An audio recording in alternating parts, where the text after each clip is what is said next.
Hello and welcome back to my channel. Today I am sitting with Miss Althea. I met Althea through her husband Frank Green, which I just finished interviewing, and I will be showing that video here on YouTube. However, at this time I'm interviewing Miss Althea. Welcome, Miss Althea. Thank you. Thank you for coming. We will start off with asking you, what was your childhood like? I was born in Brooklyn, New York. At the age of 6, my mother sent me to South Carolina, Hemingway, South Carolina. Okay. And I attended school first and second grade. Then I was shipped back to Brooklyn. Okay. My grandmother was raising my sisters and brothers, and I didn't quite understand why I was the lucky one. What happened was my father's mother filed for custody of me, and that's how I was able to go back to Brooklyn. Wow. But my grandmother, we had a house full, at least 10 of grandchildren. So being back in New York, that was a blessing. Unfortunately, I learned later that my brothers and sisters didn't understand why I was the special one, and it became a jealousy thing. Ooh. Talk to us a little bit about that. I am not close. My 2 sisters have passed. My brother's passed, and I have 1 sister. But we are just not, we can't seem to get it together as far as it's not my fault. Discussion was never made or never done with my mother of why this particular thing happened, and I'm not to blame. And at one point I kept trying to defend it to the point of, this is in God's hand and I can't, I can just pray for whatever happens, but that is how it's gone. My sisters and brothers are gone, and we can't ever have that conversation again, or even when we did, they didn't understand it. Right. But you grew up with cousins, you said? My sisters and brothers and cousins. And cousins? All in the same house. Okay. In Hemingway, South Carolina. Got it. And then you went back to New York. Right. Understood. Okay. And so you said later years, middle school, high school was in New York? Yes. Okay. And then did you come back to the South after that, or did you stay in New York? I came back my senior year. Okay. My mother had gotten married my junior year, and when she divorced him or left him at the end of that year, when I went back to New York to go to school, I didn't have enough credits. New York was requiring more credits, and I didn't want to spend another extra year. So my mother sent me back down here, and I graduated from Hemingway High School at my senior year. Okay. And did you immediately start working, or did you go off to college? At that point, my senior year, I was engaged. Oh, wow. But my grandfather wanted me to go into the military. I never thought that military was my lifestyle. Okay. And so I went back to New York. Okay. I got into a trade school, key punch, and I don't know if that's one of those old things with the cards and the ticker tape and all that stuff. Yes. So I went to school for key punch, and I got a job at Blue Cross Blue Shield. And that's where I started. Then I moved to Bank of Tokyo. Okay. And that's where the majority of my work experience came from. And again, that was with teletypes and stuff like that they don't even have anymore. Right. The big computer paper and all of that stuff. There I was the only black female, or only female in the computer department. Wow. And I worked there for about 10 years. And that's when I moved to Sprint in New York. At that point, I got married. Mm-hmm. That's a whole nother story. I got married. Very abusive marriage. Mm-hmm. It was one of those marriages where you couldn't wait till Monday came because you were at work and you didn't have to fight all weekend. Wow. Yep, I understand. Mm-hmm. So going on that, the abuse started, the pulling of the knives, the hitting, the name calling. I had a son. I didn't want my son to see this while he was growing up, because I had never been exposed to that. I had never seen a man treat a woman like that. After about 3.5 years of him pulling knives and swinging and hitting, I was concerned about my son maybe getting in the middle of this and something happening to him. Mm-hmm. And at the last point of that, and this is where I felt God all that. I started going to church because I really kind of stopped for a while. I started going to church, and there were some times when he was swinging, I just started praying, and he'd crazy. Mm-hmm. Okay. The last particular time that I remember, he hit me in my eye, and it did something to me, and I just started swinging. And I remember getting him in the center of the door and him squeezing out that door. Wow. And he never walked back there inside that apartment. But I just remember sitting there in the quietness and the peaceness, and that was God. That was because he never was able to come back. Now the harassment didn't stop. And one particular time he called me and he said, when you come to bring your son to the bus stop, I'm gonna be out there and I'm gonna kill you. I got dressed for jail, took off all my jewelry, I put on jeans, and I put an ice pick in my pocket. Mm-hmm. And I walked my son out. He wasn't out there, and I went back. But when I thought about it later, if I would have stabbed him, I would have got arrested. My son would have been without me, Right. and I would have been in jail. Right. So again, this was God saying, just hold on. But anyway, as I was working for Sprint in New York, there was, I was able to transfer to Charleston. I didn't know anybody, but I just wanted to get my son out of this situation. Right. So we moved here, and I loved it here. It's like I felt the freedom that I hadn't felt for a long time. So, yeah, that's get away. How old was your son when you had this last physical altercation with your ex-husband? He was 3. He was 3. Okay. Because I know that sometimes women who are in these abusive relationships, they will stay because of the child, or they'll allow things to continue because they want their family together. But thank God that you were different and you got away from that situation. I got away, but even going back and forth to court, he attacked me in court. Wow, what was that like? I told him he had license plate, and the license plates, they were registered in my name. I'm getting mail $800-900 for tickets. Wow. And I told him, because I think we were going to court for child support. Mm-hmm. I told him, I said, when you come to court, just bring the plates. We were walking out of court. My mother was standing behind me. And when I asked him for the plates, he hit me and blinded me, and he hit my mother. They didn't arrest him then. They ushered him out to court, but later the DA arrested him. But these are the things that, if you're going to do something like that in court, what else would you possibly do? Right. So let me ask you this question.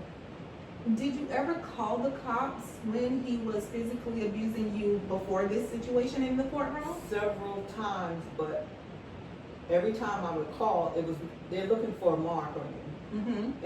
And I missed one because the lady police officer took me in the room, and I didn't know that there was one. But I have a scar on my back from where he pushed me on the glass. Wow. So yeah, they've been called, but they've never taken him away. And even when I hope and pray that things are better with the protective orders. But even though I had a protective order, he would show up at my door at 11, 12 o'clock at night, and you call the police, and they just say, make sure you don't open the door. But they would never take him away. Wow. So again, you're talking state, I guess, and I think hopefully the courts are taking it a little bit more serious. Yeah, I hope so too, because I do know that there's so many women who are, and still to this day, are in abusive relationships, and maybe they call the cops, maybe they don't call the cops, and maybe they're not calling the cops because they feel like they're not going to do anything. The police is not going to show up. This is only going to further piss him off, and he's going to retaliate and hit me anyway. So I agree with you. I hope that things are being done because it's not fair. Yeah. It's not a fair situation. It's never good for a woman to have to go through this. And let me be fair and say, sometimes, not often, but men can be abused too, right? Yes. But for the most part, we know that it's mostly the women that are being abused. Tell me, like, what a bad night would be like on the weekends. Because you talked about how you would be ready to go to work on Monday just to get away from home, just to get away and be around other people. What would be a weekend like for you? A weekend like for me with him, he would start arguments so that he could go out. And that would be fine with me because then that was peace in my house. Right. At that point of my marriage, I don't care what you're doing out there. Just leave it out there. But if it's not that, it's constant bickering. And I'm constantly worried about my son being exposed to this. That was really, I'm gonna be honest, that was why I married, because I wanted my son to have his mother and his father. Right. So with that, it didn't work out the way I thought it would. And I just said, this is dangerous and my son shouldn't be exposed to that. Right. Yeah. So, if you could talk to young girls today who is facing maybe this situation, or it could be certain other behaviors that they're seeing, what would you say to them? I would say that you are worth so much more than what you're receiving. I would say there are a lot of programs out there that are willing to help. Having you and your children in danger is just not worth it. Maybe check with your family. Let your family know what is going on in your life. But there are a lot of programs out there that can help you. And don't sit there and believe they will work on your self-esteem until there's none of you left for your children. So just, even if it's just to protect your children, do something. Thank you for that. I want to shift gears a little bit and let's talk about your health. You've been through a series of things health-wise. Kind of walk us through all of from the beginning, how things started to where you are currently today. I started getting sick in my 40s, late 40s. Started with my heart. I would work long hours at work, and I would leave work and check myself into emergency. I worked for Merrill Lynch at the time, and it was, I'm used to driving myself to the emergency, but this particular time, I couldn't make it, and I called my husband. I said, "You need to come drive me to the emergency." And we laughed a little bit. It's not funny, but they wouldn't let him take me. I had to go EMS, and he's like, "Okay, you want to quit this job." I'm not without a job. I just felt like, family, got to do my part kind of thing. So that was really hard. But anyway, it started with my heart. I got a couple stents, about 4. I'm now up to 15, and when I tell the doctors I'm up to 15 stents, they look at me. Wow. I've also had a double bypass. I would eat and get pain that I'd have to take nitro, and they couldn't figure out what was going on. And one doctor, after she gave me the double bypass, she came in there like this was a death sentence. She looked at me, she goes, "I don't know what's wrong with you, I can't fix it." And I said, "Well, you know what? I know a God who sits high and looks low." Come on. And I was good with it. Okay, and I had a very good cardiologist in Texas that she could tell you everything that, that was going on with me. So I had the 15 stents, the double bypass. Now my back is going out. So I have a rod. The beginning of that surgery, they put it in and it didn't fit. Oh. So I had to, they cut you in the front and then you switch it over. Well, it didn't fit. So I had to take it out, come back the next day and put it in. So I have a rod in my back. And then pain didn't stop. So now I have a nerve stimulator back there. And it really doesn't work, but it's another piece of metal. Slowly but surely, my knees are starting to give out, so I'm falling. I have a knee replacement. It's not working. It's been a year. Mm-hmm. Well, let's fix the hip to make sure the knee works. Guess what? It doesn't work. So people tell me that I don't look like what I'm going through. It's all about God. I told them I put makeup on to fool the devil. But it's just so easy just to sit there and feel sorry for yourself. And I have my boo-hoo moments. I come hug me. Send me some angels to hug me. Make me feel better. And then I have a supportive husband. Yes. Who, by the way, this is my caretaker. Sitting over here to my right. That's my caretaker. I mean, I know of many, many marriages that are broken up because the wife is sick, not because of the husband, because most of the time the wife hangs in there. Right. But he's been my rock. Mm-hmm. He's been my rock, and I appreciate him. I try to tell him, but yes, kind of the ego thing, but right. Yeah, that's my caretaker. What are some of those dark days like when you are in your feelings because of the health issues? What does that feel like? I remember the last one that I really had. We have a 25-year-old autistic son, but he's high on the levels. Mm-hmm. Pretty cool guy. And I was just going through it, and I just felt like, God, if you just take me, I'll be okay. And I have a bag since I started with all these illness in my closet. Mm-hmm. And it has everything that Frank would need just in case I don't come home.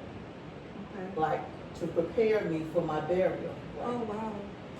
From clothes on, jewelry, everything. And I have it sitting there just in case I don't come home. So I tried to also prepare them, but this particular day, it just got to me so much. Even my son sat there with me that I just really wanted to stop the pain. I didn't want to take any pills. I didn't want to commit suicide. I wanted God to take me. Because I felt like I was a burden, which is something that I still kind of have a problem with. But the pain, sometimes if you let it, it will take you down, it will sit you down, and you won't want to get up. Yeah. But I don't have that luxury because I have a husband that won't let me get up. Right. Thank God for him. Yeah. For those who may be depressed, maybe they're going through something similar, whether it be from a health reason or another reason, what would you say to them? Seek therapy. Don't think that that's a no-no. If it's needed, it's needed. Of course, of all things, seek God. Trust and believe that He hears you. And you may be going through a dark side, but just wait for that light. It's unbelievable. It gives you a reason to keep going. Make sure there's got to be somebody that you can talk to, even if not professionally, in your church. Reach out to someone who knows someone. You know, don't be there by yourself because it's kind of hard to deal with by yourself. Reach out to someone definitely that you trust, believe in God. That's what it's been for me. Yeah. Get you a support system. Mm-hmm. And that's how I got through it. Now, you mentioned that you have a autistic son who's high on the spectrum. Mm-hmm. Did your health issues begin after he was at an age where he can kind of take care of himself, or was this during the time you were still hands-on mom? It was a little bit of both because I was laughing because I was like 42 taking my son to daycare. That was, to me, was really funny. But it was later on in life that I got sick, but I wouldn't let it keep me down. Mm-hmm. My son he loves to sing. He's been in a couple of competitions, but I was always pushing it. I don't care how I felt. You know, if he had singing lessons, or if there's a program in school, or if there's a meeting in school, I was there. Mm-hmm. But he doesn't like. He's very inclusive. Yes. He's in his world in the room. He's not one of those kids going to run out there and gotta hang out. So I guess to a degree that kind of helped me out, and I didn't feel guilty. Mm-hmm. I took him to Disney World, and he was more excited about the hotel. So it's like, okay, I kind of follow your lead, and he just, those things weren't interested in him. Yeah. I know I have family that is dealing with autistic children. Mm-hmm. Two first cousins of mine, one on my father's side and then one on my mother's side, they both have autistic kids. Mm-hmm. And both of these kids are so special. When I tell you they're so smart, they are, there's a different Yes. skill set that they have, right? Yes. They're just special. Yes. But one thing that bothers me is that there's this misconception that because a kid is autistic, that he or she cannot perform at a certain level, or that they can't do things that other kids or grow up to be, normal adults. And my father's brother is also autistic, so it runs in my family on both sides. But when I tell you that my uncle can literally tear anything down and put it back together, whether that be a bike, a computer, like anything. Right. Just super, super, super smart. But I have to be honest and say that there was a situation that happened to me where I was in this store, and I was with my first cousin on my mom's side, and we were doing some shopping. And of course, we had my little cousin with us who's autistic, and of course he was, having a little bit of a meltdown in the store. And one of the store associates was saying she didn't know that I was that I was with my cousin, and she made a comment that I didn't particularly care for, like, oh my goodness, I don't understand how she can deal with him, and you got to have a special kind of patience to deal with those kind of kids. And I didn't say anything in the moment, which is rare for me because a lot of people know how I am, and I'm very overprotective of my family. But it rubbed me the wrong way because some people just lack tact, right? Lack professionalism, right? And also just empathy for people. Right. Because you don't have to go through that situation does not mean that you get to talk about somebody else in their situation. Right. What you should do is show a little bit of sympathy, empathy, and show that you care, especially as somebody who's working in a clothing store, right? But I know you probably went through some situations, maybe or maybe not, where people like to stare at the child or want to treat the child a certain kind of way.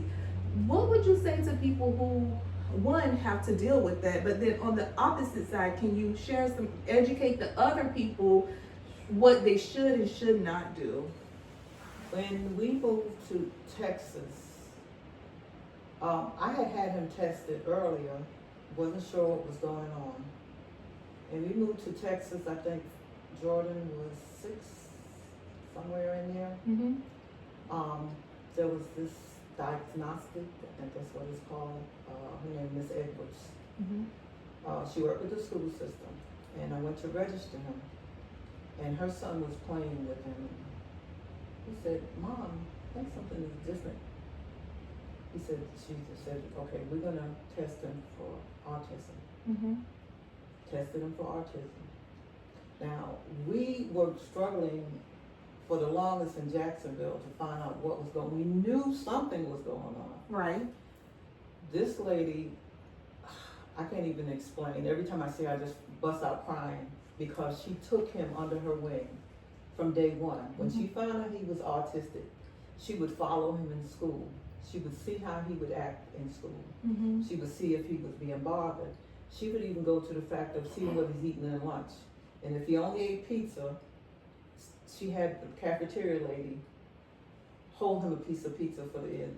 Wow. This lady, she said, I'm there from the beginning and I'll be there when he graduates. Mind you, he graduated on time, 12th grade, but she allowed us the opportunity of being so involved in so many different programs. Now this is in Texas. I'm finding another thing here in South Carolina. But it's really hard here. She got him involved in so many different programs. Even they would go in the summertime to have the campus experience. Yeah. And they would be on the campus during the weekdays, and we would pick them up on the weekend. But if there was a program that allowed him, after he graduated from high school, what do you want to do? I didn't want to do, he didn't want to do college. They had a program where they let them work in the hospital. And you would have different departments you work in. To get the experience of not only working, but working around people. Right. You know, and then the hospital can be, but just all of that. He would finish his job and he would come back to the supervisor to finish somebody else's job. Wow. So we have never had a bad report. I mean, we were talking about that. Never had a bad report. He's gotten so many awards for him in school.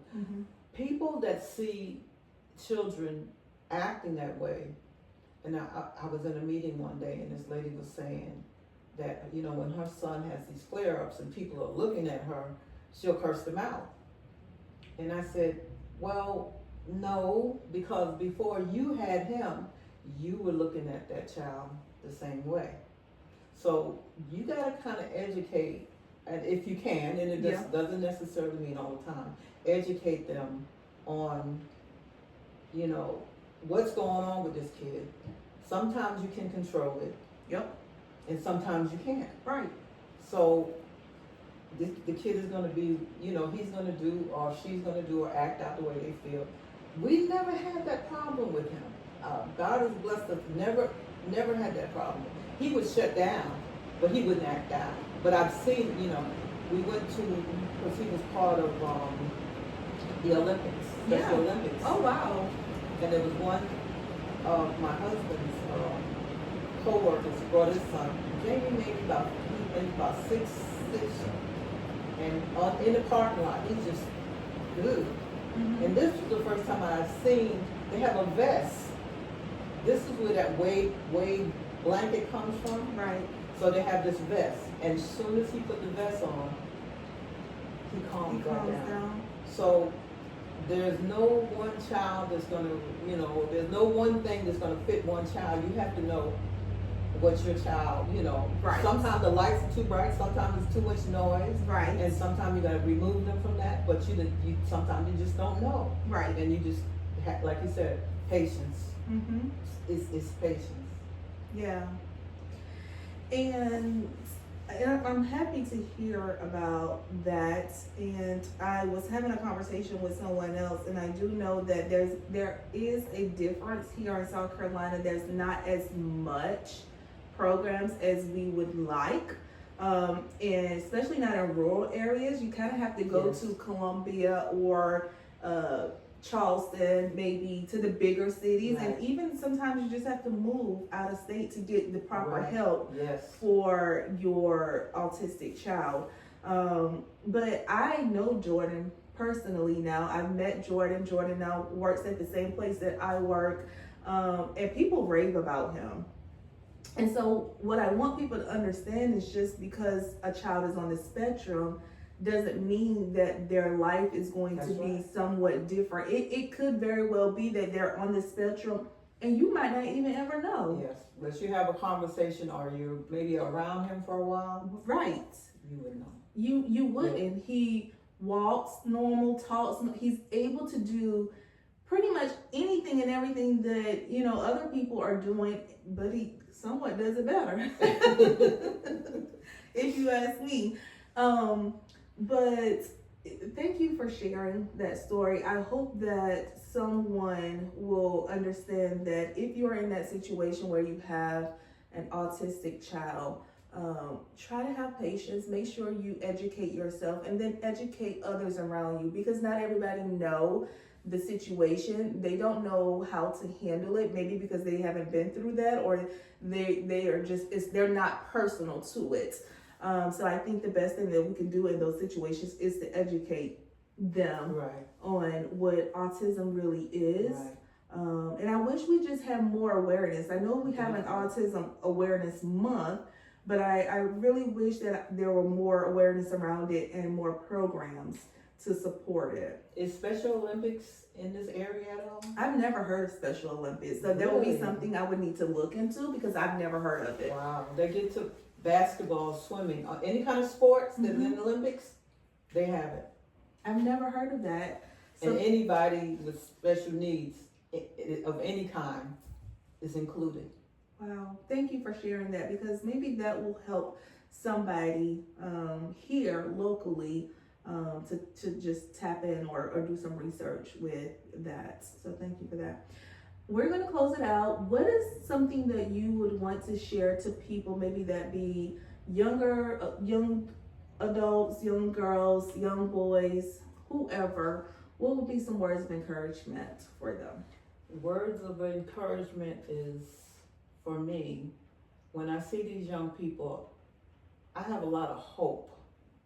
I want you to realize your importance, that you're loved and needed, because we won't be here and you are going to run the world. And so in that, you need to act accordingly, take responsibility, know that nothing is promised to you and you have to earn it, but it's so worth it. And out of all of that, put God first. Your faith will help you through all your turmoils. Amen. Thank you for that. Thank you all for watching. I want to remind you all to please like, comment, and subscribe. And until the next time, bye.